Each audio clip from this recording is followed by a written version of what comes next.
Welcome back guys to my YouTube channel. Today I've got my student Kinza with me. Say hi. Hi.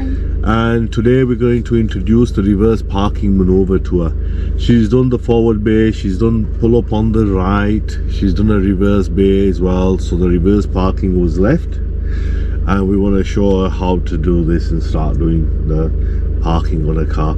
And because you've done the other three maneuvers, you remember the biting point, the clutch control is very similar to that. Same sort of control, though this vehicle we got in front is slightly on a slope. Yeah, what we're going to do is we're going to try one here, then we'll try one on a flat ground as well. In a test they would pick uphill, downhill, it varies, so it's good to practice it all. This one's not too much of a downhill one anyway. So reverse parking, do you know what a reverse parking is? Have you ever seen anybody doing it?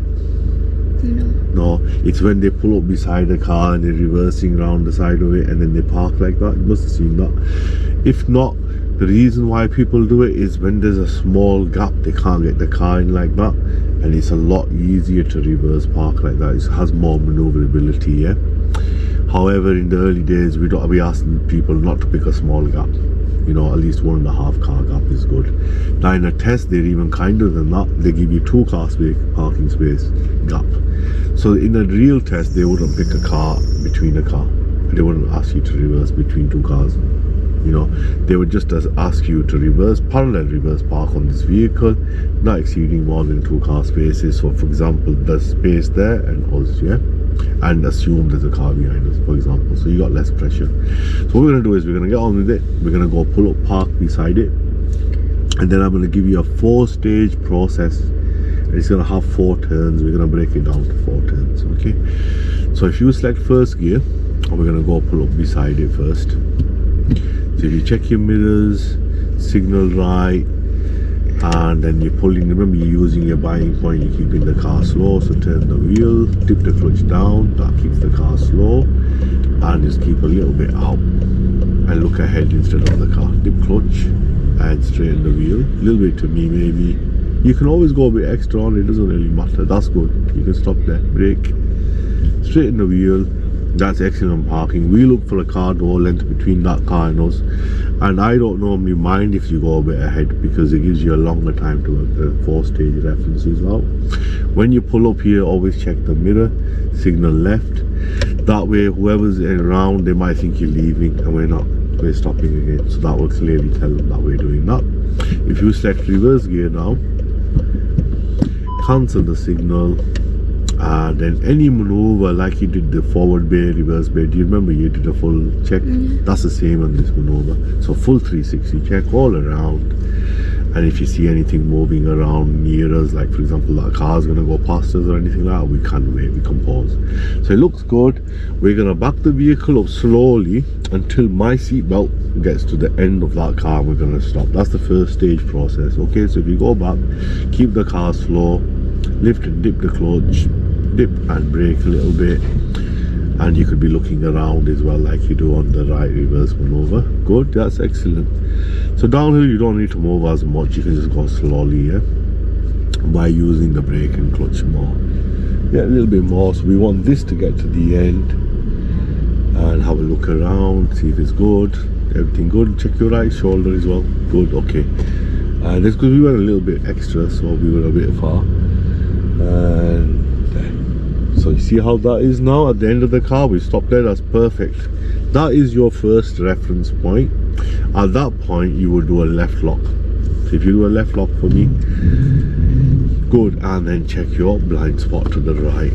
So that first lock and then the blind spot equals blind spot.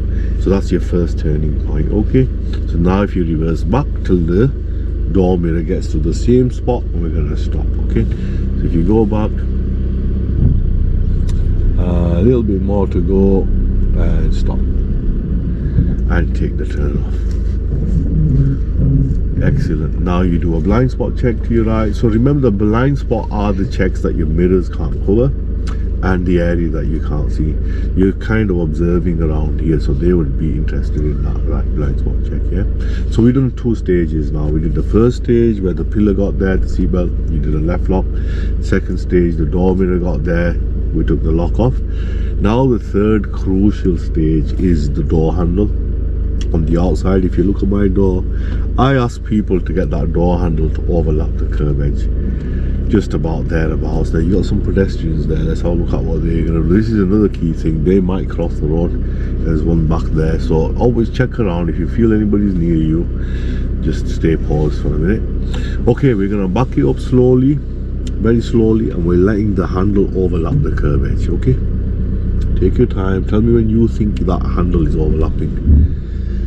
It has to be half over it. What do you think? Like that? Yeah, that's pretty close now. You don't want to go any more than that. Now you're going to turn to the right lock.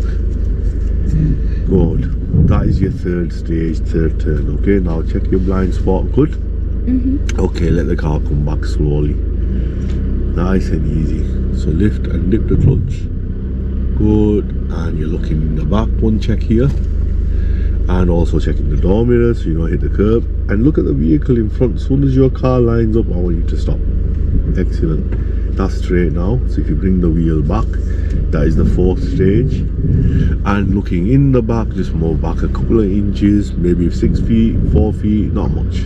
And stop there. Little bit more. Pedestrian, so we wait for him. Stop there. Good. Okay, neutral. And that's the end of that reverse parking with the car space in between. I know it looks close, but that's a car space in between. So again, we got a little bit closer than what I wanted, but that's still okay. That's like 2 inches away, but you're allowed 4 to 6 inches away, which is better. Yeah, so if you look at it, it's 4 turns with 4 blind spot checks. However, with the blind spot checks, if you hear or see anything, you may have to check more times. Yeah, but that is the basic requirement of it. And if you look at it, this would be the result you would get, and that is the parallel reverse park within 2 car spaces. And this is obviously, I teach it like this. Everybody's instructors are different, they teach different things, different reference points. I've always found that the way I teach this method, it sinks in a lot better with people. What did you think of that maneuver? How did you feel about it? I think it's easy to get the hang of. Yeah. How do you feel about the references? I mean, like, they're easy to remember, or do you think it's difficult? Or I think after a while they'll become more easier. And then you see how it works and basically how the car ends up. And with practice, obviously this first time when we introduce it to you, we're just going to go by that guideline. As time goes on, you'll be able to do it without the references. This is what we do. But over the years I've taught it, and I've seen people come from different instructors and they've had full lock, this, you know, different ways of doing it. I find with this you get the 45 angle, and if you get it wrong you can go forward and come back. You can adjust it a little bit. And if you come in too sharp, you can't do anything with it. It either goes to the curb, or when you're turning at the front corner of your car, with the car. So you would have no choice but to go all the way out and start again. Whereas if you're doing it in this method, you can make that adjustment because you have that extra space to go. Okay, so we're gonna end the video there, folks. I hope you liked that video. It was the first time we introduced reverse parking to Kinza, and she'll be practicing it along with her other maneuvers in her driving lessons. If you want to see more tips on reversing maneuvers or driving, stay tuned to my next video. Thanks for watching. Hit the like button if you like that video, subscribe and comment in the box below.